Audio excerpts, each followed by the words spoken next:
बंसी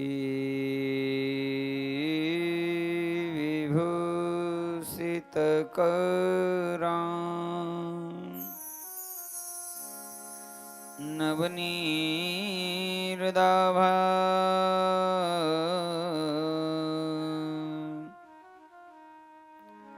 पीताम्बराद् अरुणबिम्बफलाधरोष्ठा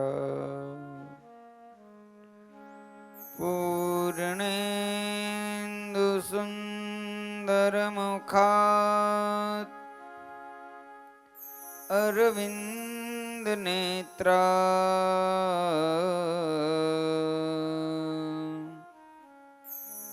कृष्णात् परं किमपि तत्त्वमहं न जाने। कृष्ण त्वदीय पदपङ्कजपञ्जरान्ते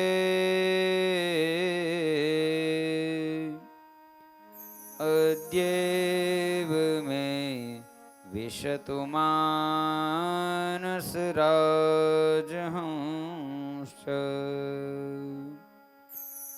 प्राणप्रयाणसमये कफवातपित्ते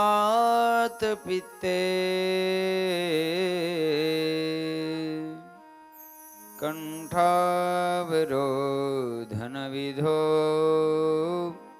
स्मरणं कृतस्ते।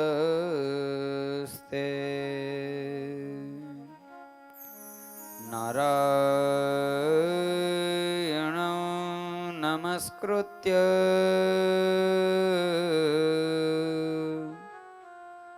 नरंश्चैव नरोत्तमं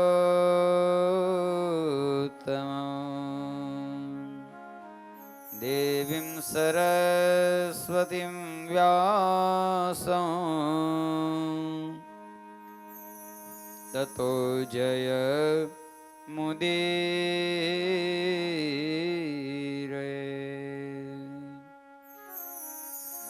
ॐ अवतारिणे श्री स्वामिनारायणाय नमो नमः।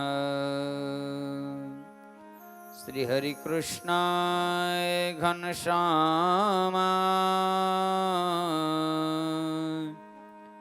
नीलकंठाय श्री सहजानंद स्वामिने नमो नमः।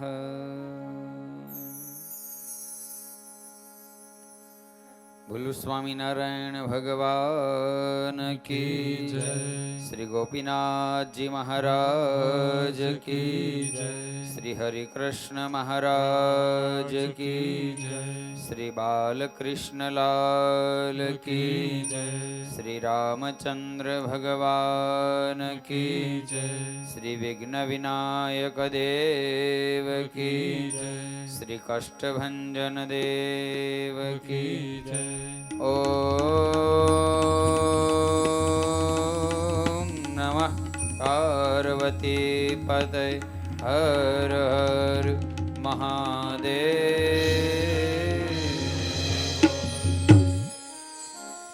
हे पूर्ण पुरुषोत्तम प्रभु परब्रह्म जय सर्वोपरि।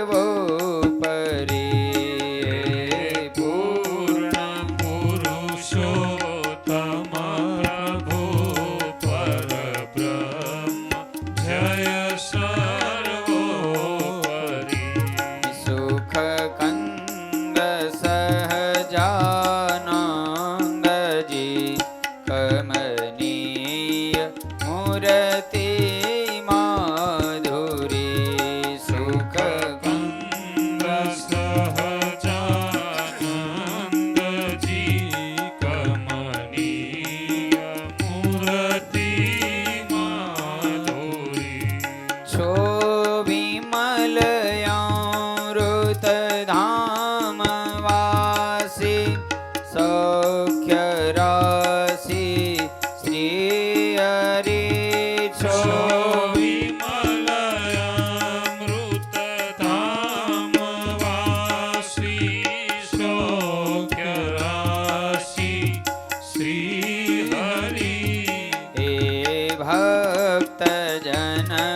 सकल विभूति दिव्य शक्ति आप माथी उतरी છે સકળ વિભૂતિ દિવ્ય શક્તિ આપમાંથી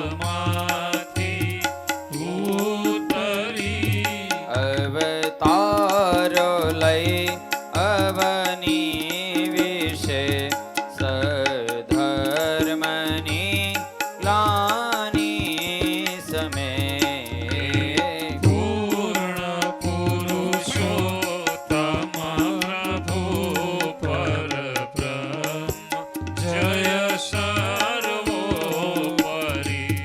નિજ ભક્ત કારણ રૂપ બહુ બહુ ધારીને વિચરો તમે નિજ ભક્ત કારણ રૂપ બહુ બહુ ધારીને વિચરો તમે ઉત્થાપી મૂળય ધર્મના સધર્મ સ્થાપ્યો છે તમે પૂર્ણ પુરુષોત્તમ પ્રભુ પરબ્રહ્મ જય સર્વોપરી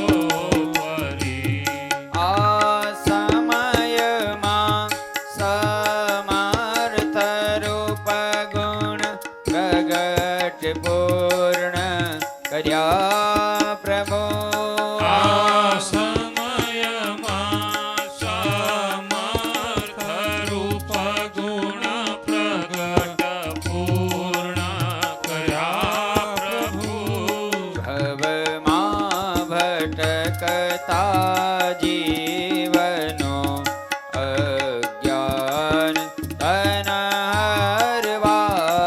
વિભુ રે પૂર્ણ પુરુષોત્તમ પ્રભુ પરબ્રહ્મ જય સર્વોપરી સધર્મ ભક્તિ જ્ઞાનને વૈરાગ્યની સૃષ્ટિ કરી ધર્મ ભક્તિ જ્ઞાનને વૈરાગ્યની વૃષ્ટિ કરી એ ભક્ત જન પ્રતિપાળ રાખો શરણમાં કરુણા કરી હે પૂર્ણ પુરુષોત્તમ પ્રભુ પરબ્રહ્મ જય સર્વોપરી પરબ્રહ્મ જય સર્વોપરી પરબ્રહ્મ જય સર્વોપરી બોલે બાલ કૃષ્ણલાલ કી જય ઇષ્ટદેવ ભગવાન સ્વામિનારાયણ મહાપ્રભુની પૂર્ણ કૃપાથી પરમ પૂજ્ય સનાતન ધર્મ ધુરંધર 1008 આચાર્ય મહારાજ શ્રી અજેન્દ્ર પ્રસાદજી મહારાજ શ્રી પરમ પૂજ્ય 108 ભાવી આચાર્ય મહારાજ શ્રી નુગેન્દ્ર પ્રસાદજી મહારાજ શ્રીના દેવરોડા આશીર્વાદથી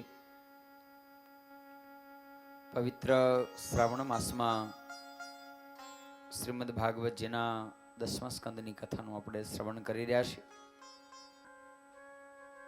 આપણે ગઈકાલના દિવસમાં ભાગવતજીના 10મા સ્કંદના પૂર્વાર્ધ સુધીની કથાનું શ્રવણ કર્યું. હવે ઉત્તરાર્ધની કથાનો પ્રારંભ થાય છે. ઉત્તરાર્ધની કથાનો અધ્યાય 50મો છે.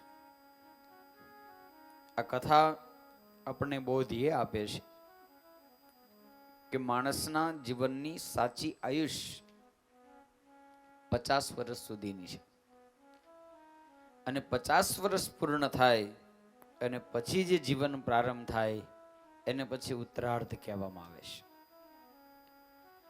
આમ તો તમે જુઓ કે આપણા ગુજરાતી ભાષામાં એ શબ્દની અંદર જ ઉપદેશ છે. આપણે કોઈને પૂછવાની જરૂર જ નહીં. આપણે જે બોલીએ કે 50 પછી જે વર્ષ આવે એને કયું વર્ષ કહેવાય?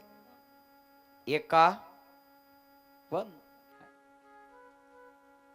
એનો અર્થ એ થયો કે 50 પછીનું જે વર્ષ બેઠું એટલે તમારે ઓટોમેટિક પછી શું કરવાનું? 51માં જવાનું. તો તમે કહેશો પણ હવે તો વન છે જ ક્યાં જાય? તો કદાચ દેહથી વનમાં ન જઈએ તો મનથી અવશ્ય નિવૃત્તિ તરફ આગળ વધવું. 50 વર્ષ સુધી સંસાર, પરિવાર, સંતાનો એના સુખ માટે તમે રાત્રિ દિવસ મહેનત કરો, પણ 50 વર્ષ પૂર્ણ થાય એટલે પછી સંતાનોને કહી દો કે બેટા હવે આ બધું તું સંભાળ, હવે હું ધીરે ધીરે ભજન બાજુ વળું. કારણ કે નિયમ છે કે જે વસ્તુ પાથરવામાં જેટલો સમય લાગે એટલો સંકેલવામાં લાગે. તો તમે 50 વર્ષેથી મનની વૃત્તિઓને પાછો વાળવાનો પ્રારંભ કરો તો એ પાછું વળતા વળતા વળતા મૃત્યુ આવે ત્યારે બધું હંકેલાઈ રહી. જ્યારે આપણે ઘણી વાર એવું થતું હોય છે કે આપણે એમ કહેવાય છે કે ઠેઠ છેલ્લે સુધી છોડવા માટે એગ્રી નથી થતા. ઘણી વાર તો ઘણા છોકરાઓ આવીને એમ કે સ્વામી તમે બાપુજીને સમજાવો ને, હવે બધું પડ્યું મૂકે, હવે અમે સંભાળીએ છીએ, અમે બધું કરીએ છીએ. આપણે વડીલોને કહીએ કે દાદા હવે છોકરાઓ કહે છે તો મૂકો, તો કે અરે સ્વામી તમને ન ખબર પડે, અરે છોકરાને કઈ ખબર નથી પડતી, એ બધું ઢોળી નાખે, બધું આમ કરી નાખે, બધું વેડફી નાખે. હકીકત એ છે કે માનો કદાચ છોકરા વેડફી નાખશે તો એ પડશે તો ઊભા થશે, એ ખુદના અનુભવમાંથી શીખશે. 50 પછી તો બને એટલું ભગવાનનું ભજન અને નિવૃત્તિનો માર્ગ. જેમ નંદજીએ આપણે અગાઉ કથા સાંભળી ગયા કે માત્ર ભગવાન કૃષ્ણ 7 વર્ષના થયા અને નંદજીએ બધી ગાયો ચરાવવાનું બધું કાર્ય કનૈયાને સોંપી દીધું. બોલો. હા, 50 પછીની જે ઉંમર જેને ઉત્તરાર્ધ કહેવામાં આવે છે એ સમયમાં પછી વૃદ્ધાવસ્થાનો પ્રારંભ થાય છે. એટલે પછી ભગવાનનું ભજન અને જે કાંઈ સંતાનો તરફથી મળે એમાં રાજીપો. પછી જેને વાનપ્રસ્થાશ્રમ કહેવામાં આવે છે. આપણે ત્યાં કુલ 4 આશ્રમ છે અને એ 4 આશ્રમમાં ત્રીજો આશ્રમ એટલે ગ્રહસ્થાશ્રમ અને પછી વાનપ્રસ્થાશ્રમ. પહેલો આશ્રમ બ્રહ્મચર્ય આશ્રમ, પછી ગ્રહસ્થાશ્રમ, પછી વાનપ્રસ્થાશ્રમ અને છેલ્લી ઉંમરે જે લેવામાં આવે જેને સંન્યાસ આશ્રમ કહેવામાં આવે છે. પણ સંન્યાસ આશ્રમ કદાચ ન લઈ શકાય તો 50 પછી વાનપ્રસ્થાશ્રમની અંદર તમે જાઓ તો એમાં પછી સંતાનો દ્વારા જે મળે એમાં રાજીપે જીવન જીવવું.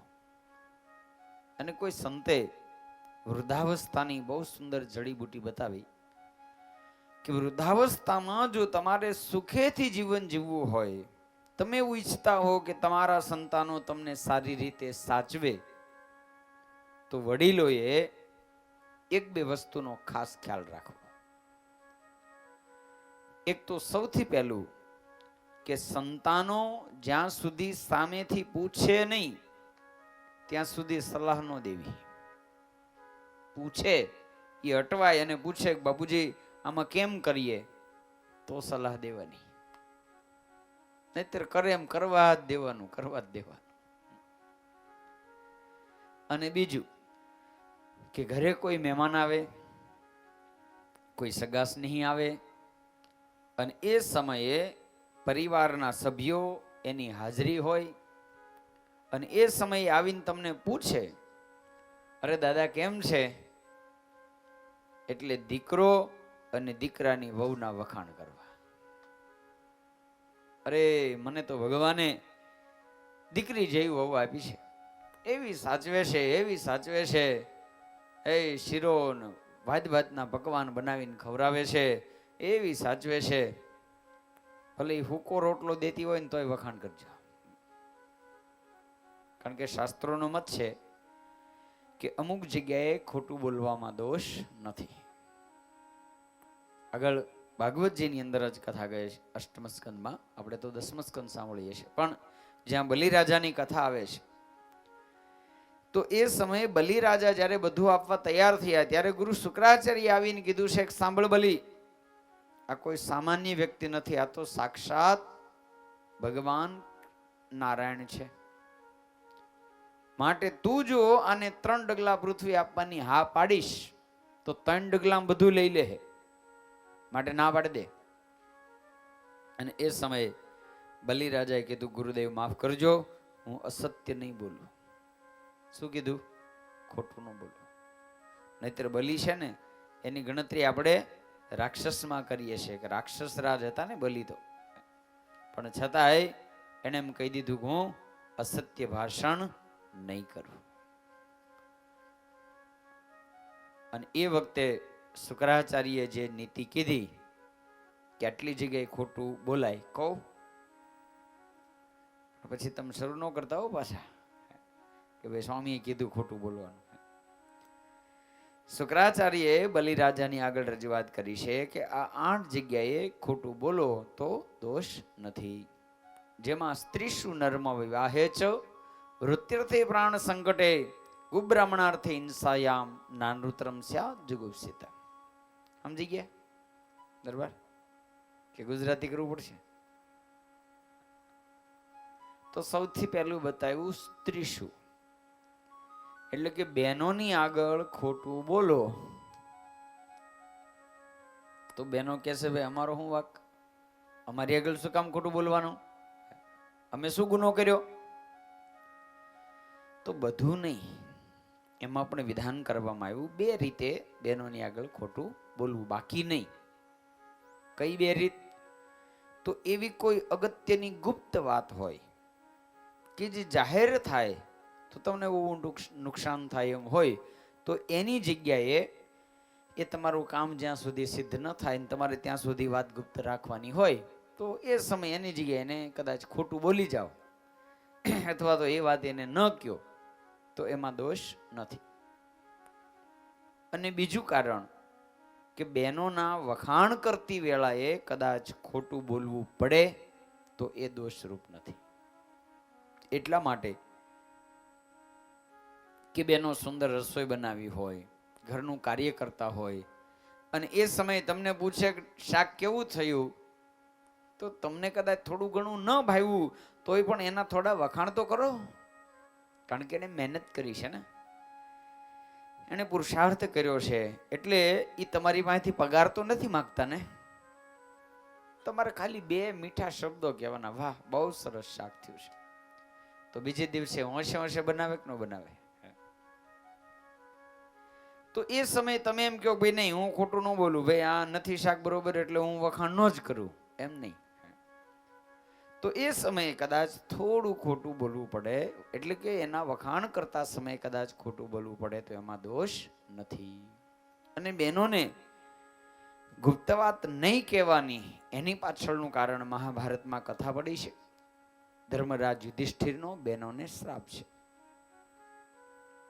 મહાભારતમાં કથા છે કે જ્યારે કર્ણનું મૃત્યુ થયું અને એ સમયે કુંતાજી જ્યારે કર્ણ પાસે આવીને રડવા લાગ્યા, યુધિષ્ઠિર, અર્જુન આ બધા જે કુરુક્ષેત્રના મેદાનમાં પોતાના જે સૈનિકો ઘાયલ થયા હોય એનો ઉપચાર કરી રહ્યા છે ને એમાં કોઈ નારીનો રડવાનો અવાજ સાંભળ્યો અને જ્યાં નજીક જઈને જોયું ત્યાં તો પોતાની જ માતા કુંતાજી રડી રહ્યા છે.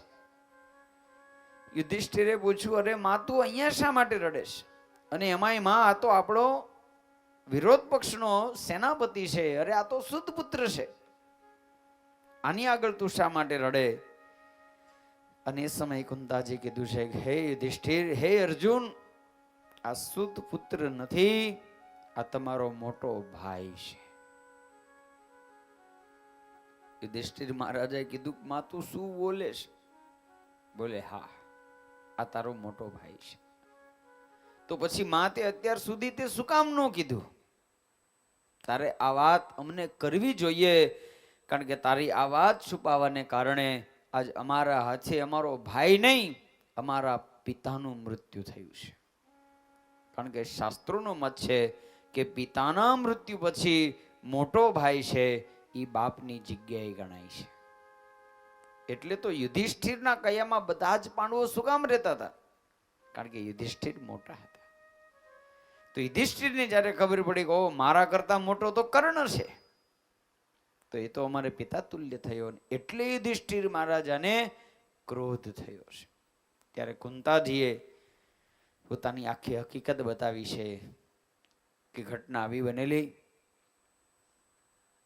કે હું બાળ ઉંમરે હતી ને એ સમયે અમારા રાજ્યમાં એકવાર દુર્વાસા આવ્યા છે. દુર્વાસા ઋષિ આવ્યા, મારા પિતા બહુ ચિંતિત થઈ ગયા.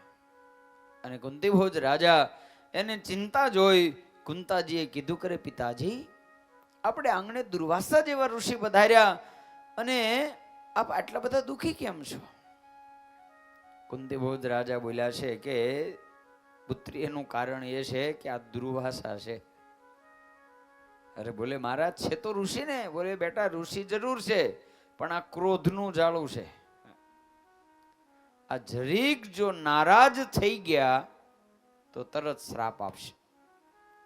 અને એમાં એની ઈચ્છા એવી છે કે એને દેવહૂતિ મંત્ર સિદ્ધ કરવો છે, અને એ સાધના કરવા એને આપણે ત્યાં રોકાવું છે. હવે એ સમય આપણે સેવા કરવાની છે. હવે એ મંત્ર જ્યાં સુધી સિદ્ધ ન થાય ત્યાં સુધી સેવા કરવાની. એમાં એકાદોદી તો ભૂલ થઈ જ જાય. જો ભૂલ થઈ જાય તો શ્રાપ ફટકારે. એટલે ચિંતામાં શું? કુંતાજીએ કીધું પિતાજી બિલકુલ ચિંતા છોડી દો, એ જવાબદારી મારી માથે નાખી દો. અરે બેટા તું શું કરીશ? બોલે મહારાજ એમને કઈ સાધના કરવાની છે એની વિગત મને આપી દો, બાકી બધી સેવા હું સ્વીકારું છું. અને એ સમયે કુંતાજીએ બધી વિગત જાણી, ઋત્વિજોને બોલાવી એની પાસેથી એ મંત્રમાં ક્યારે શું કેમ કયો વિધિ આવે, કઈ વસ્તુની જરૂર પડે, આ બધું જ એડવાન્સ જાણી લીધું. બધાને કામે લગાડી દીધા. આ જે દિવસે જે વસ્તુની જરૂરિયાત પડતી હોય એનાથી એક દિવસ પહેલા એ વસ્તુ મનાય હાજર જોઈ. અનેક સૈનિકોને, દાસીઓને બધાને કુંતાજીએ કામે લગાડી દીધા. અને કુંતાજી અખંડ જ્યાં દુર્વાસાજી સાધના કરે છે ત્યાં નિવાસ કરે છે. અને જ્યાં દુર્વાસા ઋષિ બોલે સમિધ લાવો, જી મહારાજ હાજર. આ પુષ્પ લાવો, જી મહારાજ હાજર. આ વસ્તુ લાવો, જી મહારાજ હાજર. અને આમ સાધના કરતા એ દેવહૂતિ મંત્ર સિદ્ધ થયો. અને 6 દેવોએ આવી અને એમ કહેવાય કે દુર્વાસા ઋષિને કીધું આજથી અમે તમને એક એક મંત્ર આપીએ છીએ, અને આ મંત્રથી અમે બંધાયેલા છીએ, એનાથી તમે જે ઈચ્છા કરશો એની તમને પ્રાપ્તિ થશે. આવી રીતના 6 મંત્રો દેવહૂતિ મંત્ર જેને કહેવામાં આવે એ પ્રાપ્ત થયા. દુર્વાસા રાજી થયા. અને એ સમયે દુર્વાસાજીએ કુંતાજીને કીધું છે કે દીકરી, તારી અદ્ભુત સેવાને કારણે હું આ મંત્ર સિદ્ધ કરી શક્યો છું, માટે માગ, તને શું આપું? કુંતાજીએ કીધું કે મહારાજ તમે હરાપ ન દો ને ઈ જ વરદાન છે. બાકી મારા પિતાજી તો તમારીથી થરથર ધ્રુજતા હતા, ક્યારે શ્રાપ આપે નક્કી નહીં. બસ મારા પિતાની પ્રસન્નતા, એનથી મોટું મારા માટે કોઈ વરદાન નથી. દુર્વાસાએ કીધું જો દીકરી, જગતમાં મારું એવી નામના છે કે હું બહુ ક્રોધી છું, હું બધાને શ્રાપ આપું છું, પણ દેવી આજ પહેલી વાર હું પ્રસન્ન થયો છું. અને આજ જો તને વરદાન નહીં આપું ને તો લોકો એમ કહેશે કે આમને નકરા શ્રાપ દેતા જ આવડે છે, વરદાન દેતા તો આવડતું જ નથી, માટે આજ તારે માગવું પડશે. કુંતાજીએ કીધું કે મહારાજ આપના રાજીપા સિવાય મને કાંઈ ન જોઈએ. અને એ સમયે દુર્વાસા એટલા રાજી થઈ ગયા કે દુર્વાસાએ જે મહાકઠિન સાધના કરીને જે દેવહૂતિ મંત્ર પ્રાપ્ત કર્યો હતો એ 6 મંત્ર કુંતાજીને આપી દીધા કે જા પુત્રી, આ મંત્રનો જ્યારે તું જપ કરીશ, જે દેવના મંત્રનો જપ કરીશ એ દેવ પ્રત્યક્ષ તારી સામે આવશે અને તું જે માગીશ એ તને આપશે. આમ કઈ દુર્વાસા ગયા. પણ કુંતાજીની ઉંમર નાની છે, મનમાં વિચાર થયો આવું તે હોય, ખાલી એક મંત્ર બોલીએ અને એ દેવતા હાજર થાય? કેવી રીતના શક્ય બને? કુંતાજીના મનમાં સંશય થયો અને એને એમ થયું કે લાઈ પ્રયોગ કરવા દે ને. એ સમયે એમણે સૂર્યનારાયણના મંત્રનો જપ કર્યો છે. જપ કરતાની સાથે સાક્ષાત સૂર્યનારાયણ હાજર થયા. સૂર્યનારાયણ હાજર થયા એટલે એ સમયે એમણે કીધું માગે શું આપું? અને કુંતાજીએ કીધું તમારા જેવો તેજસ્વી મને દીકરો દ્યો લ્યો. અને એ સમયે સૂર્યનારાયણે પોતાની પાસે જે સહસ્ત્રકુંચે નામનો રાક્ષસ જે એના પગ પકડીને બેઠો હતો એને કવચ કુંડળ સાથે બાળક બનાવી કુંતાના હાથમાં આપી દીધો. સૂર્યનારાયણ જતા રહ્યા. હવે સ્થિતિ એ થઈ કે કુંતાજીને એમ થયું કે હજી તો હું પરણી નથી, હજી હું કુંવારી છું ને અચાનક મારા હાથમાં બાળક આપી દીધું. હમણાં કોઈ મને પૂછે કે કોનો દીકરો છે, તું શું કહીશ? હું જો એમ કહીશ કે સૂર્યનારાયણ મને દઈ ગયા તો કોઈ માનશે? જૂઠું બોલે કઈ સૂર્યનારાયણ નવરાતન આવીને છોકરો દઈ જાય? અને પછી કુંતાજીને વિચાર આવ્યો કે પછી મારે એને ભરોસો દેવરાવવા માટે બીજા મંત્રનો પ્રયોગ કરવો પડશે, બીજા દેવતાના મંત્રોનો પ્રયોગ કરવો પડશે. તો આવી રીતના મારા બધાય મંત્રો વ્યર્થ જતા રહેશે. આ એક ભૂલ થઈ ગઈ. હવે આવા મહાન મંત્રો છે એને આવી રીતના વ્યર્થ જવા દેવાય નહીં. તો શું કરું? એટલા માટે પછી એણે એ બાળકને એક પેટીમાં પધરાવી જળમાં વહાવી દીધો. અને એની નિશાની એ હતી કે એના શરીરે કવચ અને કુંડળ એ જન્મથી હતા. એની કથા પણ બહુ વિસ્તારથી છે, આગળ સમય આવે તો આપણે લેશું. પણ કહેવાનો અર્થ કે આ હકીકત જ્યારે કુંતાજી કીધી પણ એ સમયે યુધિષ્ઠિરને ક્રોધ થયો કે માં તારે આ વાત અમારાથી છુપાવવાની જરૂર નહોતી, કારણ કે તે આ વાત છુપાવી જેના ફળ સ્વરૂપે અમારે અમારા પિતા તુલ્ય મોટા ભાઈની અમારાથી હત્યા થઈ ગઈ છે. માટે હું સમગ્ર નારી જાતિને શ્રાપ આપું કે આવી કોઈ ગુપ્ત વાત હશે તો એના હૃદયમાં સંગ્રહી નહીં શકે. એટલે શાસ્ત્રોએ કીધું કે ભાઈ એવી કોઈ ગુપ્ત વાત હોય તો એની જગ્યાએ નારીને બીજી વાત કહો તો દોષ નહીં. પછી નારીના વખાણ કરતી સમયે કદાચ થોડું ઘણું ખોટું બોલવું પડે તો દોષ નહીં. એટલે સ્ત્રી શું, પછી નર્મ એટલે કે બે ભાઈબંધો મિત્રો તમે હસતા હસતા દાંત કાઢતા કાઢતા કદાચ થોડું ઘણું ખોટું બોલો તો એમાં દોષ નહીં.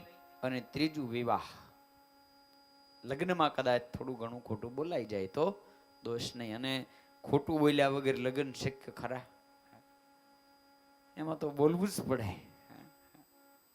કારણ કે એનું કારણ છે કે સામે પક્ષવાળા પણ એટલી જ બધી માગણી કરતા હોય છે. સુરતમાં મકાન જોહે, ગામડે જમીન જોહે, અમારી છોકરી પાસે ગામડે નહીં જાય, ખેતી જોઈએ, ખેતી કરશે નહીં. તો કરવી ન હોય તો શું કરવી છે પછી? બસ હોવી જોઈએ, મકાન ઘરનું હોવું જોઈએ, ગાડી હોવી જોઈએ.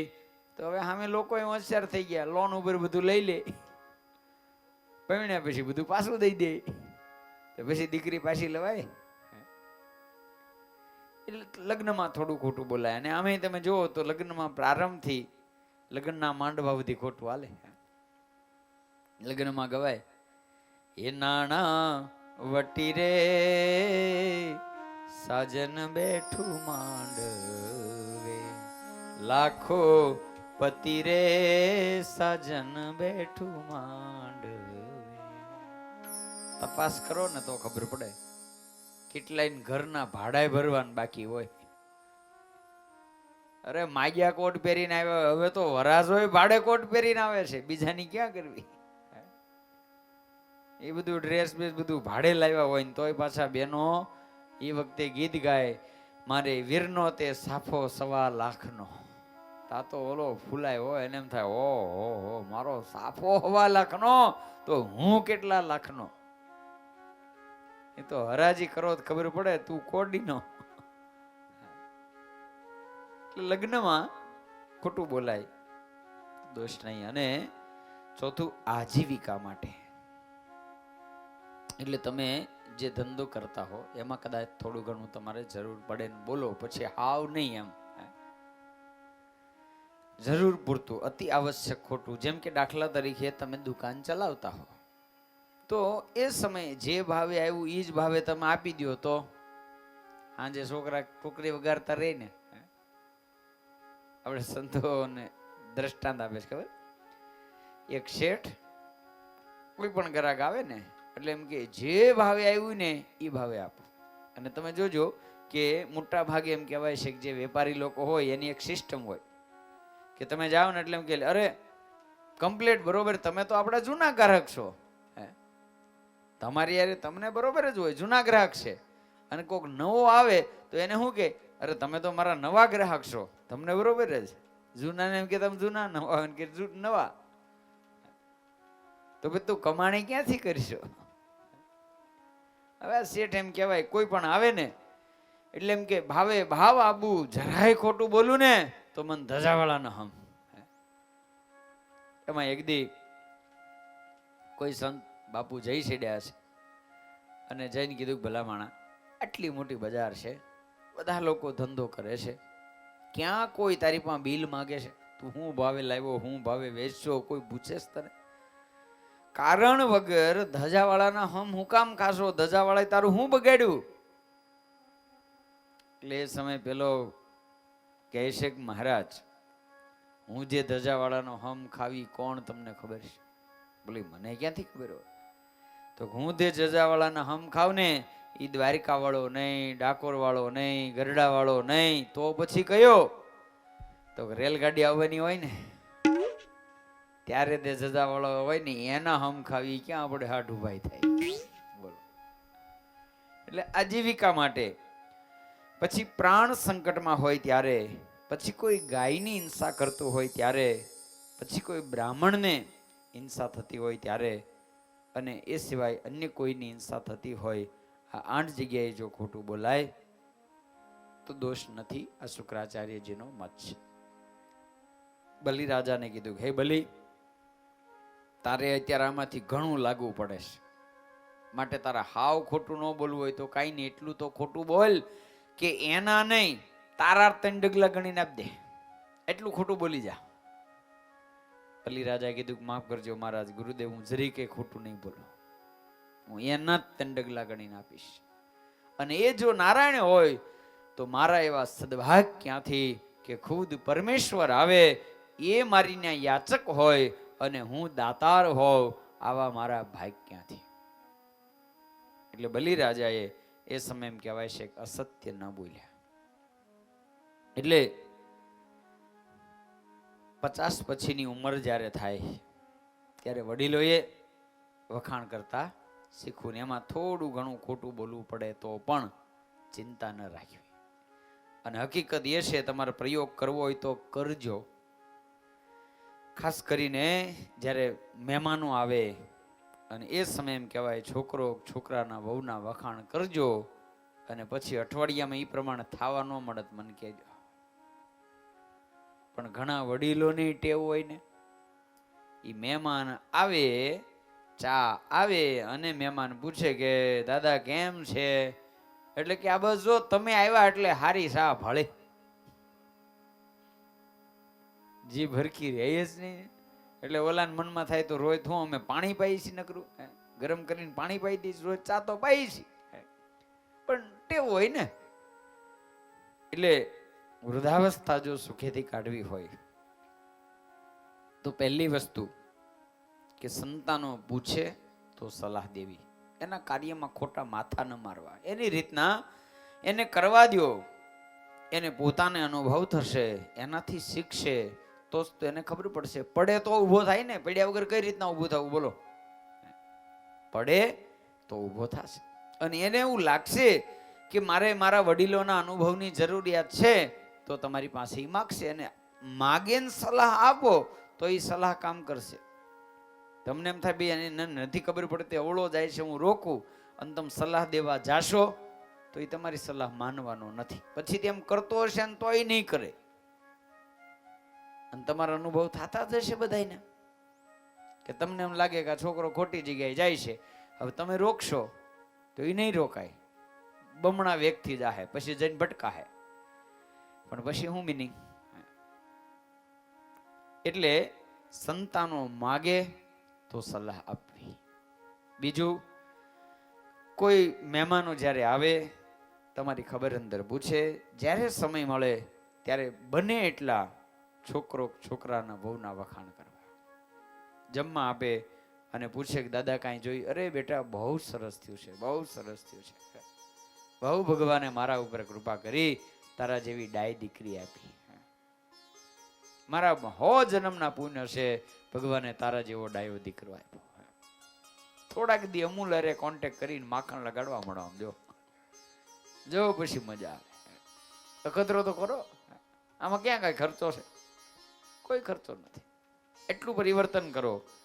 અને ત્રીજું, તમારો વધારેમાં વધારે સમય નજીકમાં જે કોઈ બી મંદિર હોય એમાં ગાળો, અથવા તો પછી એમ કહેવાય કે કોઈ સામાજિક સેવામાં લાગી જાઓ, કે રોડે ઝાડવા હોય ને પાણી પાવા વયા જાઓ, પક્ષીઓને ચણ નાખો, કોઈ ગરીબ હોય એની સેવામાં વયા જાઓ. બસ વાત એટલી કે અમુક ઉંમર પછી ઘરમાં ઓછું રહેવાનું રાખો, ખાવાના ટાઈમે આવો.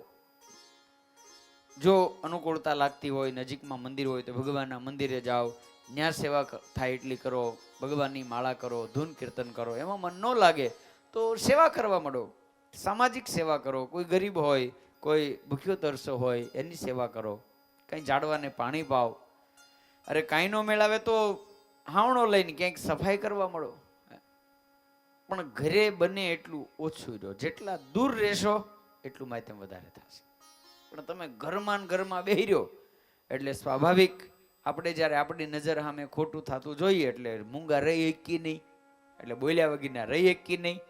હવે બોલી એટલે બફાય. એના કરતા નક્કી સવારે શિરામણ મળી ગયું, શિરાવી માળા લઈને મંદિર ભેગા.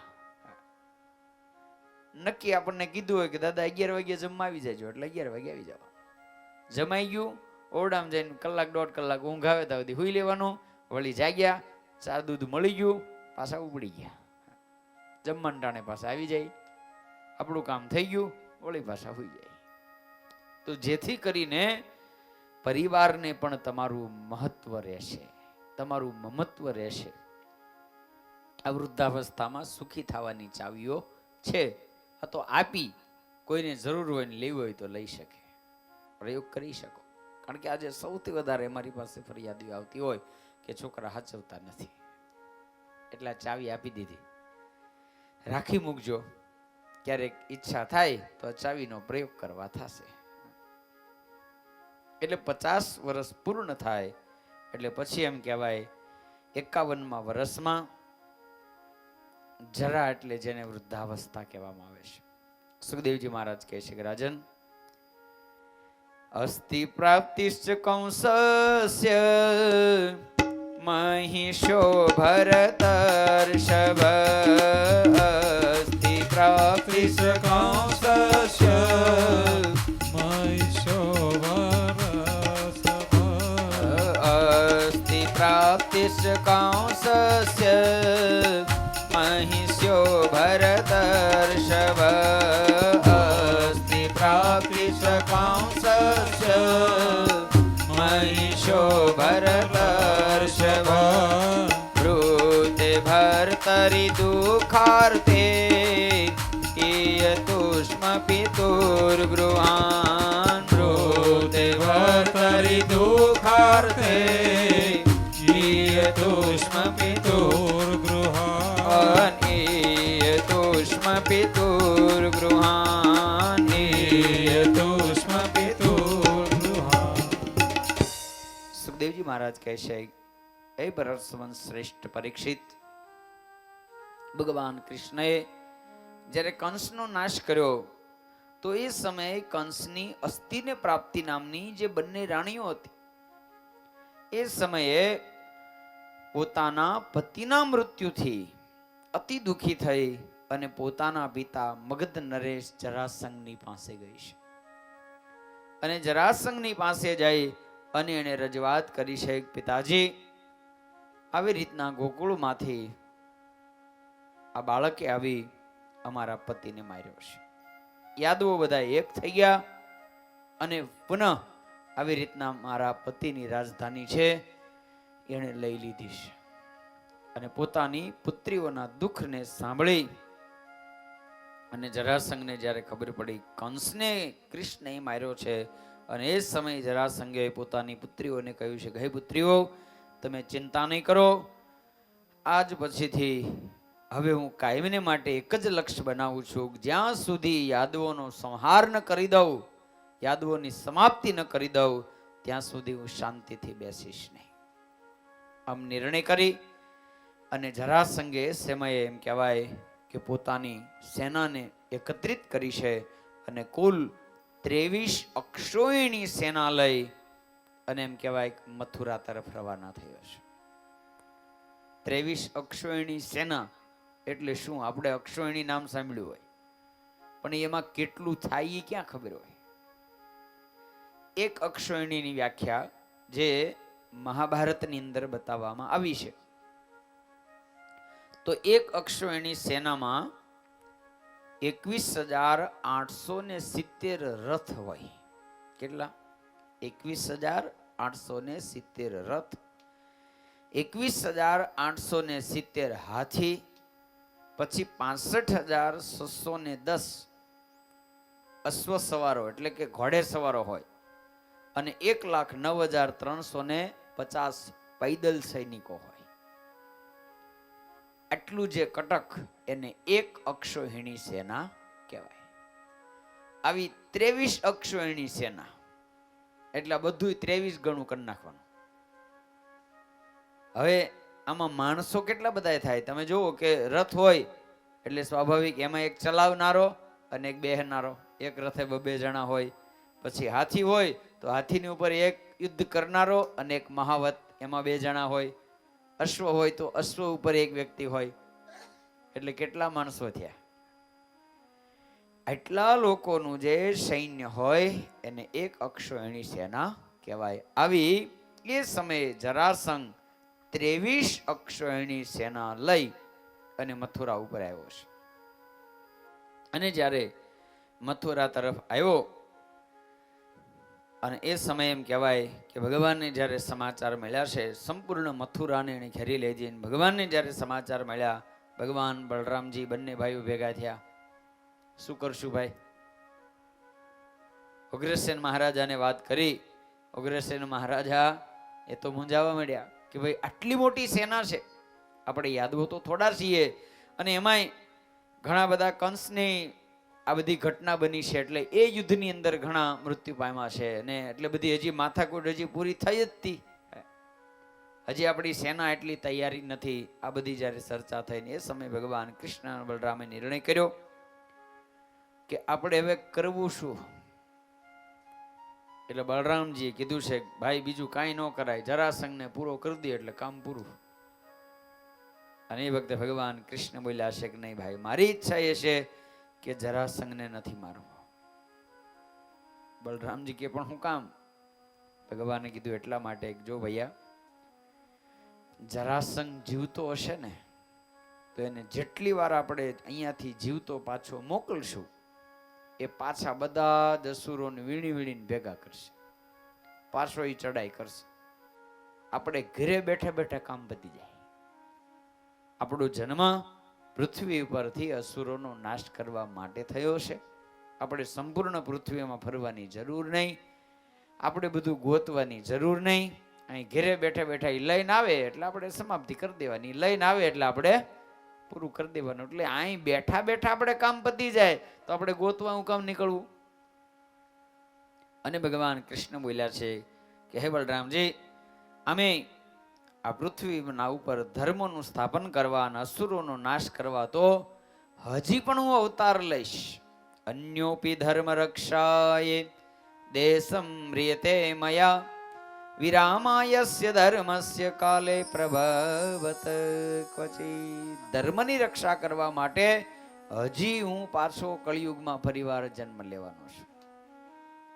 જે આપણે કીર્તન ગાઈ છે ને, વ્યાસ મુનિએ જે પૂર્વે કહીતી તે વાત સાચી કરી રે પ્રગટ થયા સહજાનંદ હરી.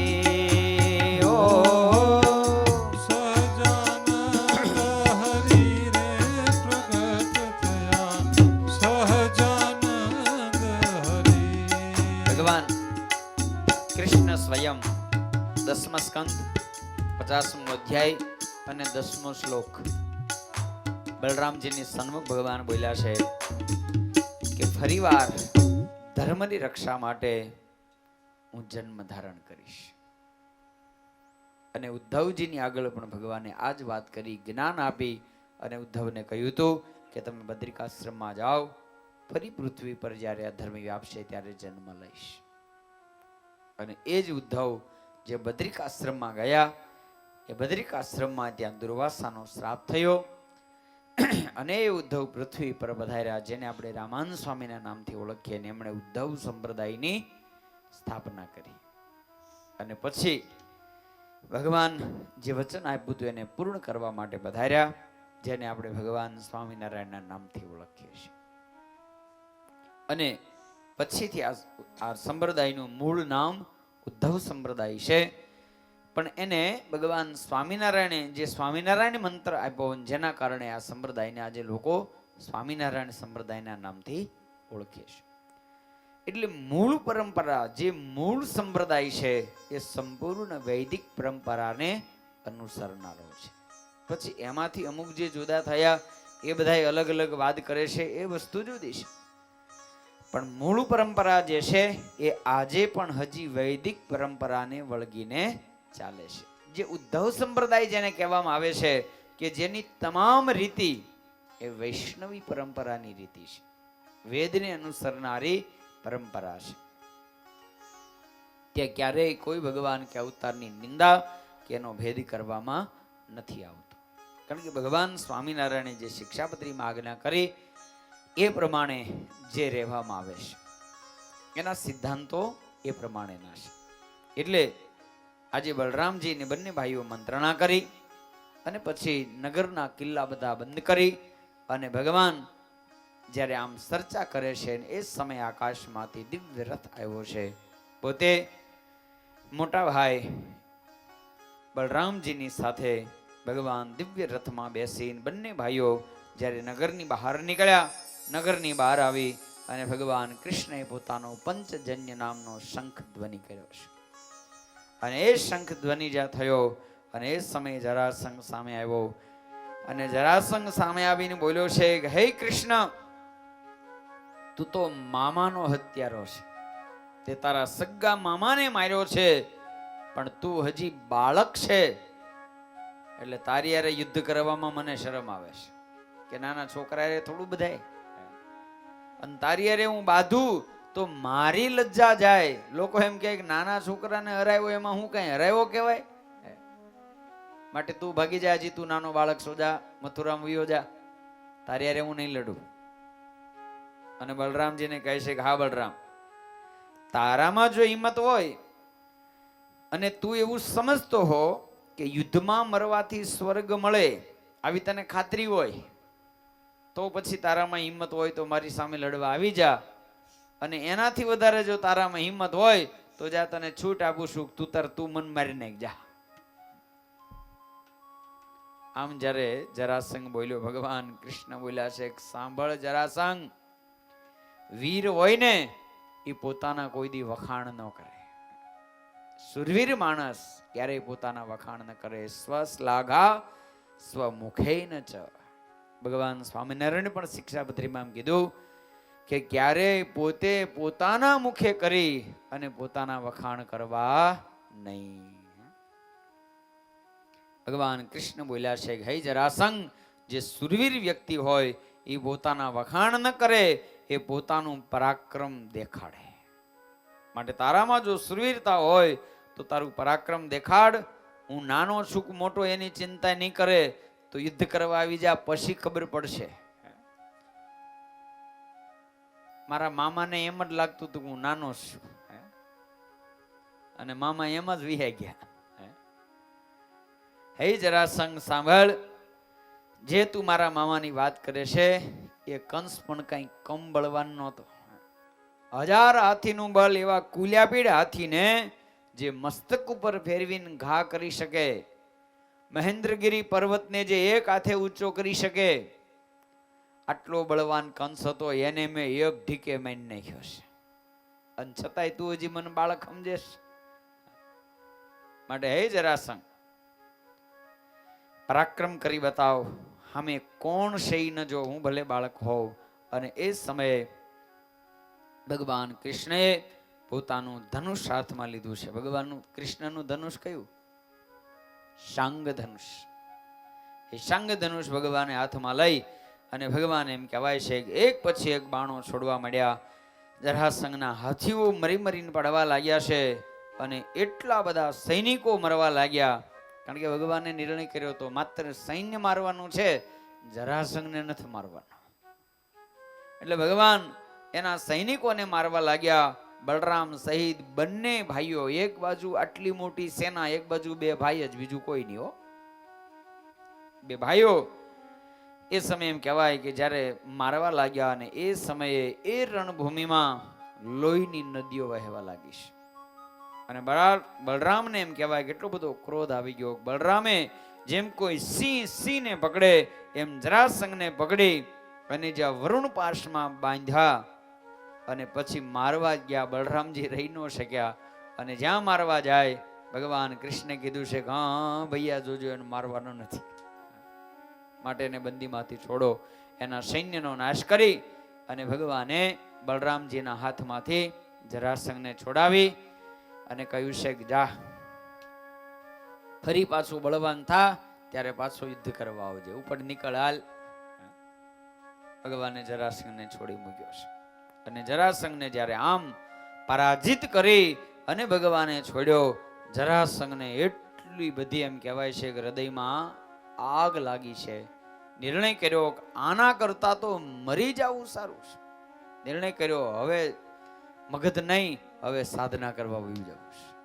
આટલું મોટું અપમાન એને લાગ્યું અને જ્યાં સાધનાનો નિર્ણય કર્યો, પણ એ સમયે જે બધા એના ભાઈબંધો હતા ને, શિશુપાલ ને સાલ્વ ને બધા, એને સમજાવ્યો છે કે ભલામણા એમાં કાંઈ મૂંઝાઈ જવાનું હોય, જીત હાર તો થતી રહે, એકવાર હારી ગયા એટલે હારી ન જવાય. અરે તું ફરી સેના એકત્રિત કર, ફરી કૃષ્ણની સાથે યુદ્ધ કરે. આજે એનો દિવસ હતો, કાલ તારો દિવસ આવશે. આપણે તો ક્ષત્રિય છીએ, હવે યુદ્ધમાં તો હાર જીત થયા કરે, એનાથી કાંઈ સાધના કરવા ન વયું જવાય, એનાથી કાંઈ સાધુ ન થઈ જવાય.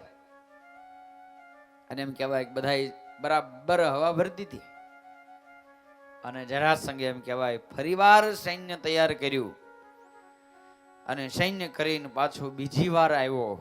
બીજી વાર પાછી ફિક્સ 23 અક્ષોહિણી સેના લઈને જ આવ્યો. ભગવાને બીજી વાર સેનાનો નાશ કરી જરાસંઘને પાછો મોકલ્યો. હવે તો આ રોજનું થઈ ગયું. દરેક વખતે 23 અક્ષોહિણી સેના ભેગી થાય અને જરાસંઘ આવે. ભગવાન દરેક વખતે એની સેનાનો નાશ કરે, જરાસંઘને પાછો મોકલે. આવી રીતના 17 વખત આવ્યો. એટલે આ 17 વખતની લડાઈના કારણે આ શબ્દ પણ પ્રચલિત થઈ ગયો. આપણે ઘણી વાર કહીએ 17 વખત એને આમ કર્યું. 17 વખત એને સડાઈ કરી. ભગવાને દરેક વખતે જીવિત છોડ્યો. હવે જરાસંઘ ભાંગી પડ્યો, હવે નહીં, કેટલી વાર હાર્યો એમ. અને એ સમયે એમ કહેવાય કે નારદે પણ સલાહ આપી અને સાથે એના જે ભાઈબંધ રાજાઓ છે એને સલાહ આપી એક રસ્તો છે કે એક વ્યક્તિઓ છે કે તું જો એને તારી સાથે લઈ લે તો કૃષ્ણને તું અવશ્ય મારી શકે, કારણ કે એને વરદાન છે, એને કોઈ મારી શકે એમ નથી. કોણ? તો કે કાળયવન નામનો મ્લેચ્છોનો રાજા છે, અફઘાનિસ્તાનનો રાજા, સંપૂર્ણ મુસ્લિમોનો રાજા છે. અને એને એવું વરદાન છે કે એને યુદ્ધમાં કોઈ મારી ન શકે, સામે એને કોઈ મારી ન શકે. અને એ અત્યારે એમ કહેવાય છે કે એના આજુબાજુના બધા જ રાજ્યોને એને જીતી લીધા છે અને એ બાંધવા માટે કોક ગોતે છે. એની હારે કોઈ લડાઈ કરવા તૈયાર નથી, કારણ કે જે જાય એ હારી જાય, એને કોઈ હરાવી શકતું નથી. એટલે એ સામેથી એવો યુદ્ધ શોધે છે કે જે એની હારે યુદ્ધ કરે. હવે જરાસંઘને જોતું તું જડ્યું અને એ સમયે એમ કહેવાય છે કે એણે કાળયવન સાથે સંધિ કરી અને નિર્ણય કર્યો કાળયવનને કીધું છે કે તું પ્રથમ જા અને દ્વારિકાના આગળ મથુરાના આગળના ભાગેથી તું તારી સેના લઈને જા અને પછી હું પાછળથી આવી અને નગરીને ઘેરું. એટલે બંને બાજુથી નગરી ઘેરાઈ જાય પછી ક્યાં જશે? અને આ કથા એ બતાવે છે કે જરાસંઘનો અર્થ થાય જરા એટલે વૃદ્ધાવસ્થા, મથુરા એટલે શરીર, અને કાળ એટલે કાળ જ. કાળયવન એટલે શું થયું? કાળ. એ આ મથુરા રૂપી શરીરને ઘેરો કરે. એક બાજુથી જરાવસ્થા અને એક બાજુથી કાળ, આ બંને ઘેરો કરવાનો નિર્ણય કર્યો. અને એમ કહેવાય છે કાળયવન એ સમયે 3 કરોડ મ્લેચ્છોનું સૈન્ય લઈને નીકળ્યો. 3 કરોડ મુસ્લિમોનું સૈન્ય લઈ અને જરાસંઘ કાળયવન એમ કહેવાય કે જ્યારે મથુરા તરફ આગળ વધવા લાગ્યો, ભગવાનને સમાચાર મળ્યા છે. અને એ સમયે ભગવાને બલરામજીને વાત કરી, ભૈયા હવે કંઈક રસ્તો કરવો પડશે, કારણ કે હવે બંને બાજુથી મુશ્કેલી આવી રહી છે. અને એ સમયે બલરામજી કહે છે પણ કૃષ્ણ કરશું શું? ભગવાને કહ્યું છે કે હે ભૈયા, આ જે આવે છે એની આરે જો આપણે યુદ્ધ કરવા જશું તો એની આરે યુદ્ધ કરતા હશું એ સમયે જરાસંઘ પાછળથી આવશે. તો આપણે અહીં યુદ્ધ કરવા રહેવું તો જરાસંઘ આપણી નગરીનો અને આપણી પ્રજાજનોનો નાશ કરી નાખશે, એને લૂંટી જશે. તો શું કરવું? ભગવાનને એ સમયે ચિંતા થઈ છે. બલરામજી કહે છે કે એક કામ કરીએ, કાળયવનને હું ફટાકે મારીને વહી આવું ને તું અહીંયા નગરીની રચના કરીને કા તું એને મારવા જાનું, હું અહીંયા જરાસંઘની સાથે બાંધું. ભગવાને કીધું કે ભૈયા એવું નથી, કાળયવનને મારવો સરળ નથી. એનું કારણ શું છે? તો હરિવંશ પર્વ અધ્યાય 35 એની કથા છે. આ કાળયવન કોણ હતો? તો એમ કહેવાય છે કાળયવન છે એ વસુદેવના જે પત્ની વૃકદેવી, એના પિતા ત્રિગતરાજ, અને એ ત્રિગતરાજના ભાઈ જે યાદવોના પુરોહિત હતા, જે ગર્ગગોત્રી હતા, જેનું નામ શૈશિરાયણ હતું. હવે આ વૃકદેવી એના પિતાના ભાઈ, એટલે એના કાકા થયા ને સીધા, એટલે વસુદેવજીના પત્નીના સગા કાકા. એકવાર એમ કહેવાય છે કે આ શૈશિરાયણ એ જ્યારે 12 વર્ષની સાધના કરી રહ્યા છે ને એવામાં એકવાર એના શાળાએ એને મેણું માર્યું કે તમે નપુંસક છો, એટલે તમે સાધનાનું બાનું કાઢી અને એમાં લાગી ગયા છો. અને આ મેણું એનાથી સહન ન થયું ને એને નિર્ણય કર્યો કે હવે એક એવા દીકરાને જન્મ આપવો છે કે જેને કોઈ ક્ષત્રિય યુદ્ધમાં એને પરાસ્ત ન કરી શકે. અને જેના કારણે આ શૈશિરાયણ ઋષિએ શિવજીની સાધના કરી છે.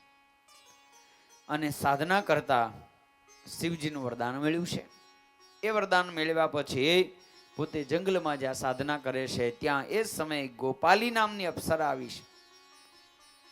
અને એ ગોપાલી અપ્સરાના માધ્યમથી શૈશિરાયણ ઋષિને એક દીકરાનો જન્મ થયો, જેનું નામ કાળ રાખ્યું છે કે એને કાળ મારી શકવાનો નથી. હવે એ ધીરે ધીરે જ્યારે શૈશિરાયણ ઋષિ, હવે આ તો અપ્સરા હતી એટલે બાળકને જન્મ આપી અને ગોપાલી અપ્સરા એ તો જતી રહી. હવે શૈશિરાયણ ઋષિ જ્યારે આ બાળકને ધીરે ધીરે મોટો કરે છે ને એવામાં એ સમયે અફઘાનિસ્તાનની અંદર તાલજંગ નામનો રાજા છે, મુસ્લિમ રાજા છે, એને સંતાન નથી. એટલે એને અનેક પ્રયાસો કર્યા, અનેક ફકીરો પાસે જાય છે, પણ એને સંતાન નથી થતું. એમાં કોઈ એક ફકીરે કીધું છે કે હે તાલજંગ, તારે સંતાન શોધવાની જરૂર નથી, તારા રાજ્યને સારી રીતે સંભાળે આવા રાજાનો, આવા બાળકનો જન્મ થઈ ચૂક્યો છે. અરે ક્યાં છે? એ સમયે એને રજૂઆત કરી છે કે આવી રીતના ગાર્ગઈ ઋષિ, એને ત્યાં જે બાળક મોટું થાય છે એ સંતાનને તું લઈ આવ, એ તારો રાજા થશે અને એવો બળવાન રાજા થશે કે એને કોઈ મારી નહીં શકે. અને તારા સામ્રાજ્યનો બહુ મોટો વિસ્તાર થશે. આ ફકીરના શબ્દોને ધ્યાને લઈ એ તાલજંગ એમ કહેવાય છે કે ગાર્ગી મુનિની પાસે આવ્યો છે, એને આવીને કીધું કે આપનો આ પુત્ર મને આપો. એને કીધું તને શું કામ આપું? અને ત્યારે એને આખી વાત કરી કે આવી રીતના તમને આ વરદાન, આ રીતે આ દીકરો, આ રીતે આનો જન્મ, આખી કથા જ્યારે કીધી ત્યારે શેષીરાયની મુનિને થયું કહો આ વાત તો મારા સિવાય કોઈને ખબર જ નથી. તો આને કેમ ખબર પડી? એ જરૂર એ જે ફકીરે આ શબ્દો કીધા એ કોઈ મહાન ત્રિકાળદર્શી હશે અને મારા પુત્રનું આજ ભવિષ્ય હશે. જંગલમાં રહીને તો એ રાજાને કેમ પરાસ્ત કરશે? રાજા થશે તો બધાના અભિમાનને રણ કરનારો થશે. એટલે એ બાળક એમણે એને આપ્યો અને પછી એમ કહેવાય કે એને રાજા બનાવવામાં આવ્યો. એ કાળ નામને પછી યવન લગાડવામાં આવ્યું. યવનનો રાજા થયો એટલે એનું નામ કાળ યવન થયું છે. હવે આ કાળ યવન જેને કોઈ મારી શકે એમ નથી. હવે એ જ્યારે 3 કરોડ મુસ્લિમોનું સૈન્ય લઈને આવ્યો તો એ સમયે ભગવાને નિર્ણય કર્યો કે હવે મારે યાદવોની રક્ષા કઈ રીતે કરવી. અને એ રક્ષા કરવા માટે ભગવાન જ્યારે ચિંતા કરવા લાગ્યા છે તો ભગવાને સૌથી પ્રથમ એ સમયે વિશ્વકર્માને યાદ કર્યા છે અને બલરામજીને કહ્યું છે કે ભૈયા હવે આ સંકટમાંથી ઉગરવાનો એક જ રસ્તો છે કે હવે આપણે આ મથુરા નગરી છોડવી પડશે. ભગવાને એ સમયે મથુરા નગરી છોડવા માટે નિર્ણય કર્યો. છોડીને જવું ક્યાં? તો ભગવાને વિશ્વકર્માને યાદ કર્યા છે. વિશ્વકર્મા જ્યારે આવ્યા ભગવાને કહ્યું છે કે આપ સમુદ્રના મધ્યમાં એક એવી નગરી મને બનાવી દો કે જ્યાં કોઈ પુરુષનો પ્રવેશ શક્ય ન બને. કારણ કે સમુદ્રના મધ્યમાં હોય તો જવું કેમ? નાવ કે અન્ય સહારા સિવાય ત્યાં જઈ શકાય નહીં. માટે આપ એક એવી નગરી મને બનાવી આપો. એ સમયે વિશ્વકર્માજીએ 48 કોષ એટલે કે 12 યોજન, કેટલું? 12 યોજનના વિસ્તાર વાળી સમુદ્રના મધ્યમાં એક સુંદર નગરી તૈયાર કરી. 12 યોજન એટલે 1 યોજન બરોબર 12 કિલોમીટર એટલે 12 ગુણ્યા 12 144 કિલોમીટરનો જેનો વિસ્તાર છે. આવી વિશાળ નગરી. 3 કિલોમીટરે એક ગાંવ થાય. એક ગાંવ બરોબર 4 ગાંવ બરોબર 1 યોજન એટલે 1 યોજન બરોબર 12 કિલોમીટર થયું. 12 ગુણ્યા 12 144 કિલોમીટરની લાંબી દ્વારકા નગરી. હવે સમુદ્રના મધ્યમાં બેટ, એના ઉપર આ નગરીની રચના કરી. અને વિશ્વકર્માએ જ્યારે નગરીની રચના કરી તો એ સમયે ઇન્દ્રએ પણ ભગવાનને રાજી કરવા માટે પોતાની સુધર્મા નામની સભા એ દ્વારકાની અંદર સ્થાપિત કરી છે. અને આ સુધર્મા નામની સભા એવી છે કે એની અંદર તમે બેસી જાઓ એટલે તમને ભૂખ તૃષા કોઈ વસ્તુ ન લાગે. બોલો, આ પૃથ્વીના એમાં કોઈ ધર્મ લાગુ પડે નહીં. ગમે એટલી વાતો કર્યા જ કરો, ભૂખ તૃષા કાંઈ લાગે જ નહીં. કેવું સારું બોલો. આમ તો આવું હોય તો કેવી મજા આવે. ભૂખ ને તૃષા લાગતી જ ન હોય તો. એટલે બ્રહ્માંડ સ્વામી કીધું ને કે ભગવાન તમે બાકી જે કર્યું બધું બરોબર કર્યું પણ પેટ કિયો છો પાપ કી ખાની. આ પેટ કર્યું ને એ પાપની ખાંડ છે. આમ તો આવું થાય નહીં, પણ તમે ખાલી કલ્પના કરો કે પેટ ન હોય તો પછી ઉપાધિ કઈ વધે ખરી? આ જે કઈ છે એ બધું પાપી પેટ હાટું થાય છે. એ ન હોય તો કઈ ઉપાધિ જ ન રહે. પછી હું બાકી રહે? કપડા ને મકાન. બાપ દાદાનું એક મકાન હોય અને શરીરને ઢાંકવા કપડા હોય એટલે પૂરું થઈ ગયું. પછી કઈ જોઈ જ નહીં ને. પણ એવું ન વિચારતા કે મળવા ભગવાને ભૂલ કરી, ભગવાને કર્યું બરોબર કર્યું છે. કારણ કે ભગવાને પેટ એટલા માટે બનાવ્યું જેથી કરીને માણા કઈક ધંધા આગળ રહે. હવે તમે કલ્પના કરો, ભગવાને પેટ બનાવીને આને ધંધા આગળ રાખ્યો છે તોય હકે કોઈને જીવવા નથી દેતો. એમાં હાવ નવરો ધૂપ હોત તો આપણી કહેવત છે નવરો માણા તો કોઈ નો જીવવા દે. બોલો, અત્યારે તે આ માણા એ સૃષ્ટિમાં બાકીની ભગવાનની જે 84 લાખ પ્રકારની વનીઓ છે એમાંથી લગભગ બધાનો નાશ કરવા ઉપર મંડી પડ્યો છે. આટલો ધંધા આગળ છે તોય બોલો એના માટે કેટલું ખાવાનું બનાવ્યું એને ઈ નથી ખાવું, નહીં ખાવાનું ખાવા વળગી પડ્યો છે. બોલો હવે એમાં એ હાવ નવરો હોત તો શું થાત? એટલે ભગવાને જે કર્યું છે એ બરાબર કર્યું છે. એ સમયે કુબેરે પણ પોતાની 8 નિધિઓ એ દ્વારિકામાં સ્થાપિત કરી છે. ઇન્દ્રએ પારિજાત નામનું વૃક્ષ છે એ પણ દ્વારિકાની અંદર સ્થાપિત કર્યું છે. અને પછી ભગવાને પોતાની યોગ માયા દ્વારા તમામ જે મથુરાના લોકો છે, યાદવો છે, એ બધાને લઈ અને ભગવાને દ્વારિકામાં મોકલી દીધા છે. કારણ કે આમ તો જવાય એવું છે નહીં. ભગવાને પોતાના યોગ દ્વારા એ નગરીની અંદર બધાને સ્થાપિત કર્યા છે. ઘણા લોકો એવું પણ કહેતા હોય છે કે ભાઈ દ્વારિકા કેમ નામ પડ્યું? તો કે બધાને જ્યારે ભગવાને દ્વારિકામાં રાખ્યા, બધા જાગ્યા એટલે તરત શોધવા માંડ્યા કે આ કયું ગામ છે, આનું દ્વાર ક્યાં છે, દ્વાર ક્યાં, દ્વાર ક્યાં? એટલે જેના કારણે એનું નામ પડ્યું દ્વારિકા. એવું કહે છે લોકો. હવે આ બાજુ ભગવાન કૃષ્ણ અને બલરામ 2 જણા વિધ્યા. એટલે ભગવાને બલરામજીને કીધું છે કે ભૈયા તમે અહીંયા મથુરામાં રહ્યો, હું કાળિયવનનો કાર્યક્રમ કરી આવું.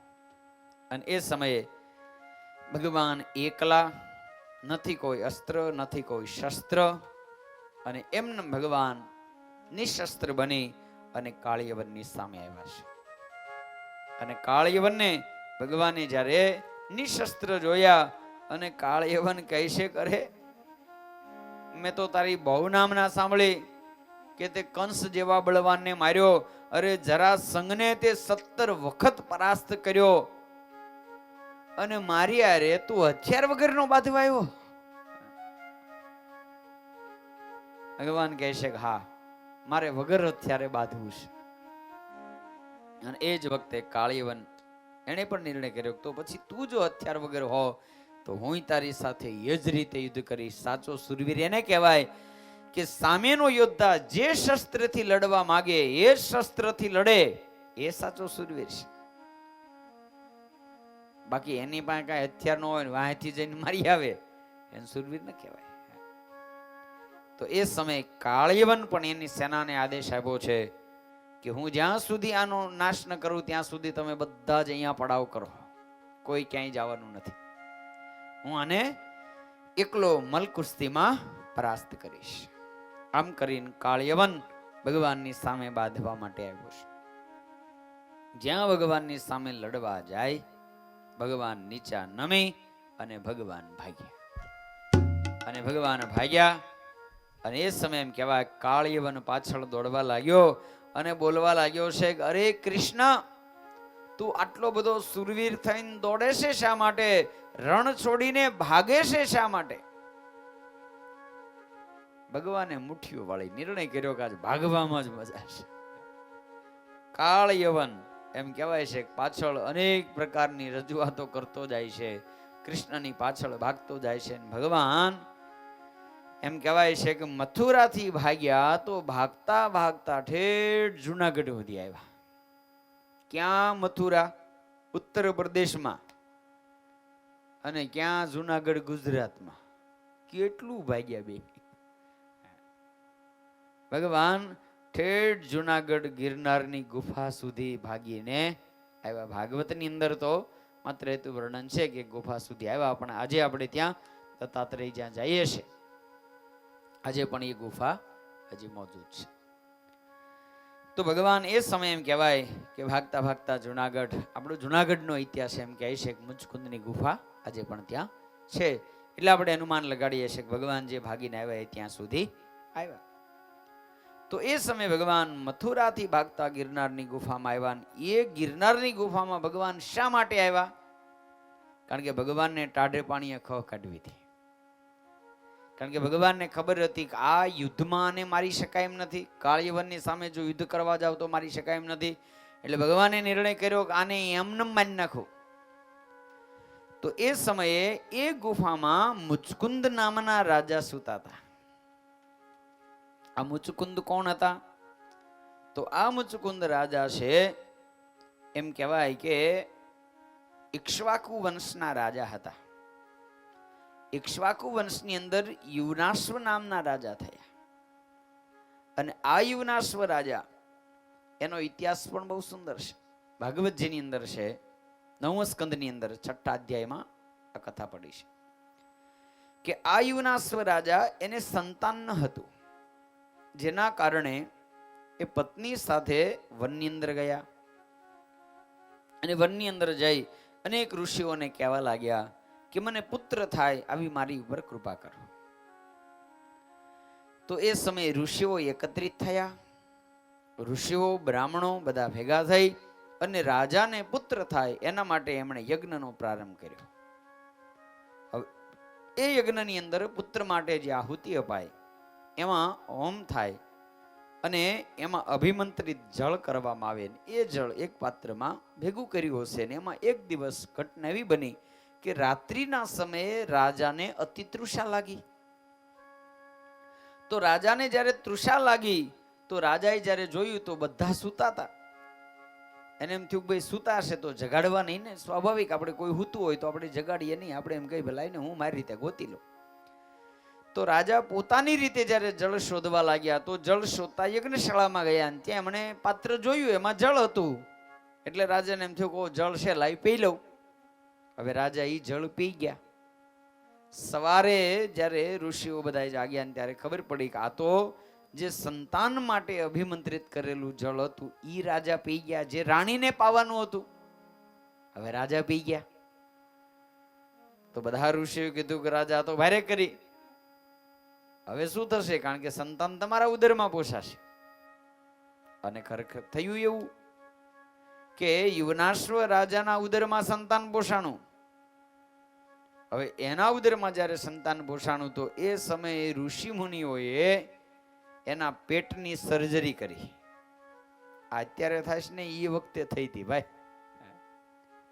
ઋષિ મુનિઓએ, જેને આપણે સિઝેરિયન કહીએ ને, એ સમયે ઋષિ મુનિઓએ યુવનાશ્વ રાજાના પેટને ચીરી એમાંથી બાળકને જન્મ આપ્યો. પણ જન્મ આપતાની સાથે બાળક રડવા લાગ્યો. એટલે ઇન્દ્રને બધાએ પ્રાર્થના કરી કે મહારાજ હવે આને પાછું તમે હરખું કરો. તો એ સમય એમ કહેવાય ઇન્દ્ર પણ ત્યાં સાક્ષાત, કારણ કે એનો યજ્ઞ કર્યો હતો, ઇન્દ્ર પણ પ્રગટ થયા અને એ બાળક રડવા લાગ્યો. બધા પૂછવા લાગ્યા કે હવે આને શાંત કેમ કરાવવો? એટલે કોઈ કીધું એને સ્તનપાન કરાવો. તો હવે એને સ્તનપાન કોણ કરાવે? કારણ કે એનો જન્મ તો પુરુષ દ્વારા થયો છે, તો સ્તનપાન કોણ કરાવે? હવે એ સમય બધા જ્યારે મૂંઝાણા અને ત્યારે ઇન્દ્રે કીધું કે તું મારા વરદાનથી થયો છે, માટે તારી માતા પિતા હું છું.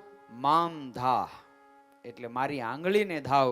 આમ કરી અને એ સમયે ઇન્દ્રએ પોતાની તર્જની આંગળી એ બાળકના મુખમાં આપી. તર્જની આંગળી એટલે જેને પહેલી આંગળી કહેવામાં આવે છે, પહેલી આંગળી એના મુખમાં આપી અને એ આંગળીને ધાવી અને મોટા થયા.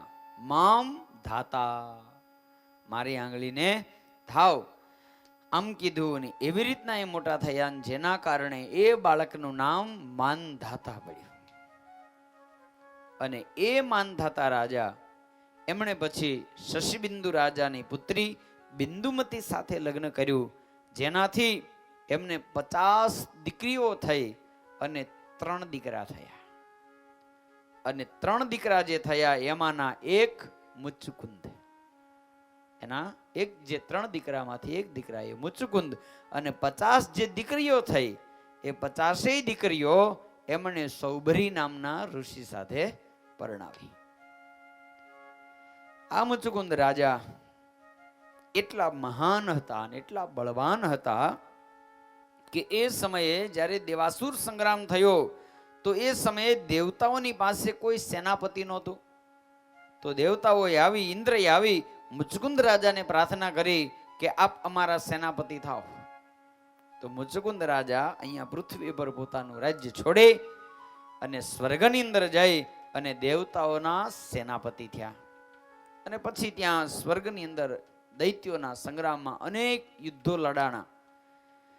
અને પછી એમ કહેવાય છે કે સમય જતા કાર્તિક સ્વામી છે એમણે જ્યારે દેવતાઓના સેનાપતિ પદનો સ્વીકાર કર્યો, તો કાર્તિક સ્વામી જ્યારે સેનાપતિ બન્યા તો એ સમય પછી ઇન્દ્રએ મુચુકુંદ રાજાને કીધું છે કે હવે અમને સેનાપતિ મળી ગયા છે, તમે ઘણો અમને સહયોગ કર્યો, ઘણા વર્ષોથી આપ અમારી સાથે છો, માટે હવે તમારે વિશ્રામ કરવો હોય તો તમે કરી શકો છો, માટે તમારે હવે જે જોઈએ અમારી પાસે માગો.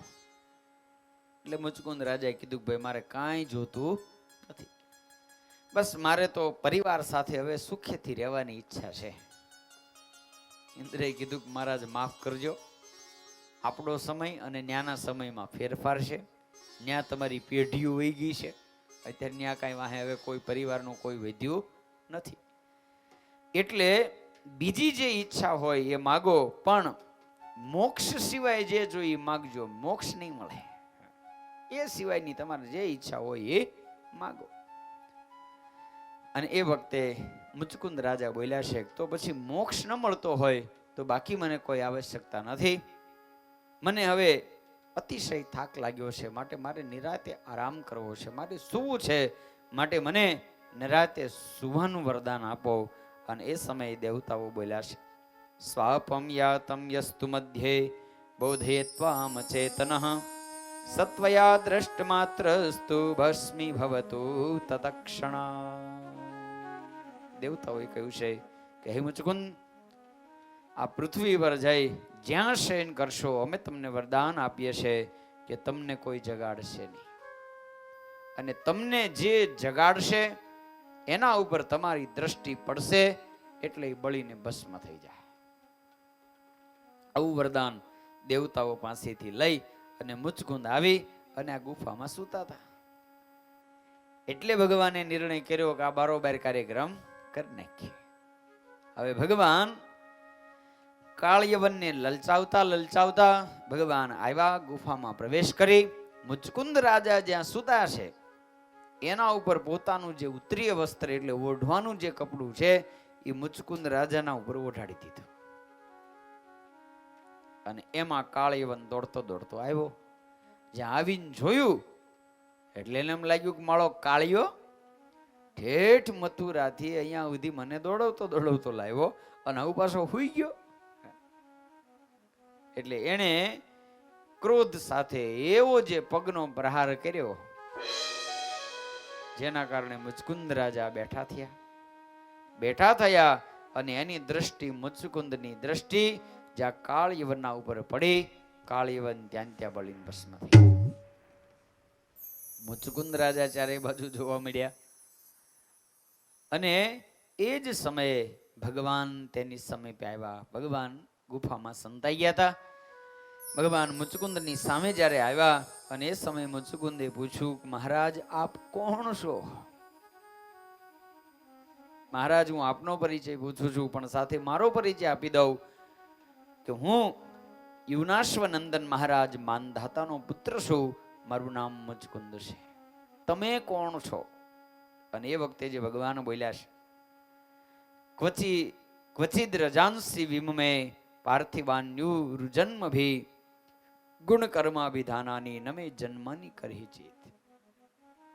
હે રાજન, આ પૃથ્વીના કોઈ એવો બળવાન થાય તો કદાચ આ પૃથ્વીના રજકણને ગણી શકે, પણ મારા જન્મ, મારા ગુણ, મારા કર્મ અને મારા નામ એ કોઈ ગણી ન શકે.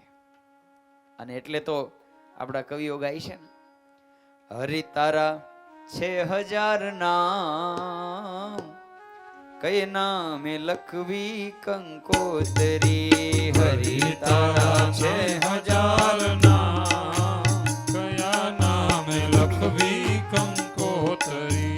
રોજ રોજ બદલે મુકામ, કયા નામે લખવી કંકોતરી. રોજ રોજ બદલે મુકામ, કયા નામે લખવી કંકોતરી. મથુરામાં મોહન તું ગોકુળમાં ગોવાળિયો. મથુરામાં મોહન તું ગોકુળમાં ગોવાળિયો. એ મથુરામાં મોહન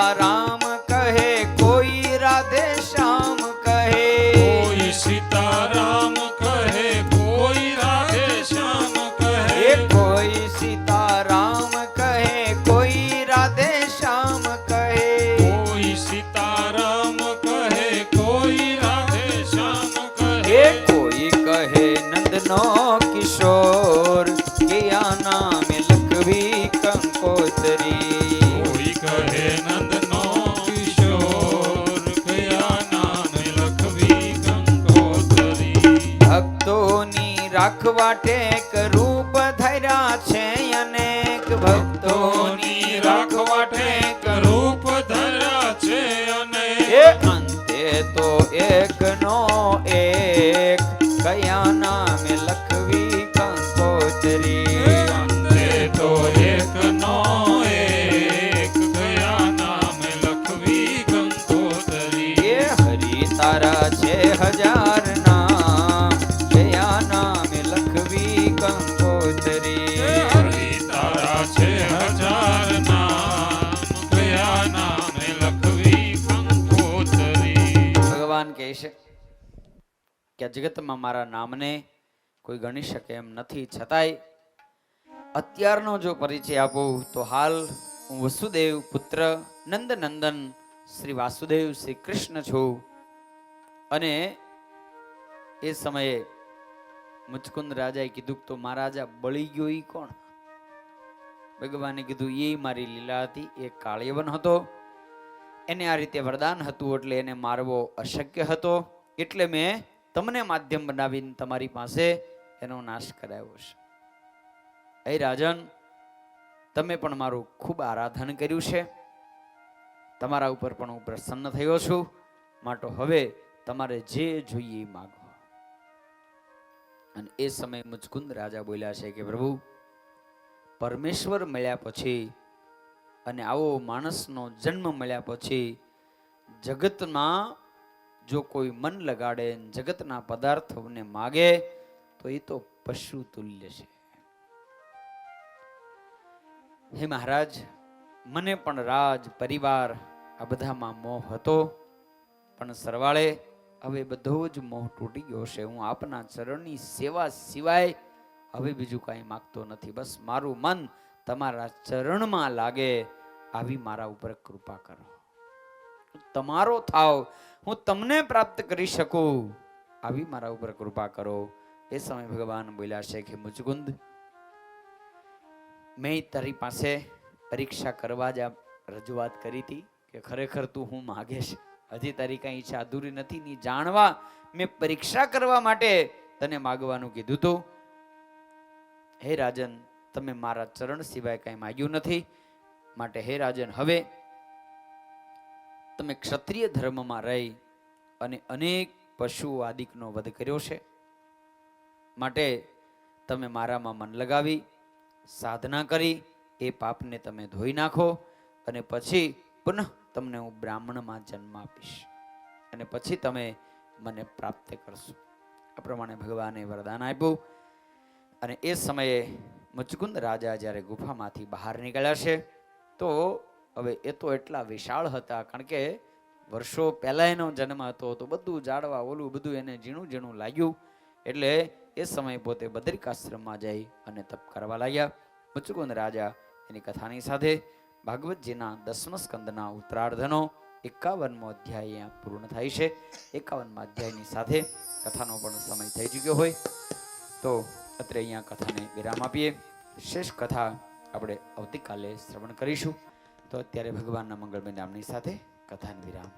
સ્વામિનારાયણ નારાયણ નારાયણ, સ્વામિનારાયણ નારાયણ નારાયણ, સ્વામિનારાયણ નારાયણ નારાયણ, સ્વામિનારાયણ નારાયણ નારાયણ, લક્ષ્મીનારાયણ લક્ષ્મીનારાયણ, લક્ષ્મીનારાયણ લક્ષ્મીનારાયણ, નર નારાયણ નારાયણ નારાયણ, નર નારાયણ નારાયણ નારાયણ, સૂર્યનારાયણ સૂર્યનારાયણ, સૂર્યનારાયણ સૂર્યનારાયણ, બદ્રીનારાયણ નારાયણ નારાયણ, બદ્રીનારાયણ નારાયણ નારાયણ, લક્ષ્મીનારાયણ નારાયણ નારાયણ, લક્ષ્મીનારાયણ નારાયણ નારાયણ, શ્રીમન્નારાયણ નારાયણ નારાયણ, નારાયણ નારાયણ નારાયણ, સ્વામિનારાયણ નારાયણ નારાયણ. સ્વામિનારાયણ નારાયણ નારાયણ. બોલો સ્વામિનારાયણ ભગવાન કી જય. બાલકૃષ્ણ કૃષ્ણલાલ की जय શ્રીમદ દ્વારિકાધીશ કી जय બોલીએ વિઘ્ન વિનાયક દેવ કષ્ટભંજન દેવ की ઓમ નમઃ પાર્વતી પતય હર હર મહા